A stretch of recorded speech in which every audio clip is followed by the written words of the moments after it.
ఈ ధనుసు రాశి వారికి ఈ వారంలో మొత్తం తృతీయ స్థానంలో రాహువు సంచరిస్తున్నాడు కనుక జన సహకారంతో చాలా కార్యక్రమాలు సునాయాసంగా పూర్తి చేస్తారు. విదేశాలకు వెళ్ళాలన్నటువంటి వారికి అనుకూల వాతావరణం కనిపిస్తుంది. నూతన వ్యక్తుల వల్ల లాభాలు కూడా అందుకుంటారు.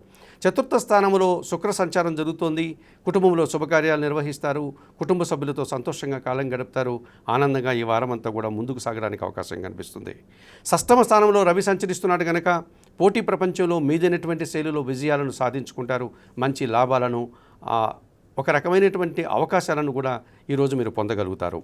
సప్తమ స్థానంలో గురు సంచారం వల్ల జన సహకారం బాగా పెరుగుతుంది. సమాజంలో గుర్తింపు మీదైనటువంటి శైలిలో కొన్ని కార్యక్రమాలను దిగ్విజయంగా పూర్తి చేస్తారు.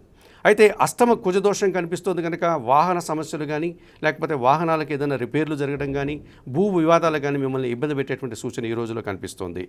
చందనపు రంగు వస్త్రాలను ధరించండి. సుబ్రహ్మణ్య స్వామిని దర్శించుకోండి. సుబ్రహ్మణ్యాష్టకం చదువుకోండి. కందిపప్పు మంగళవారం రోజు పేదవారికి దానం చేయండి. లేక ఈరోజు పేదవారికి కందిపప్పును దానం చేయండి.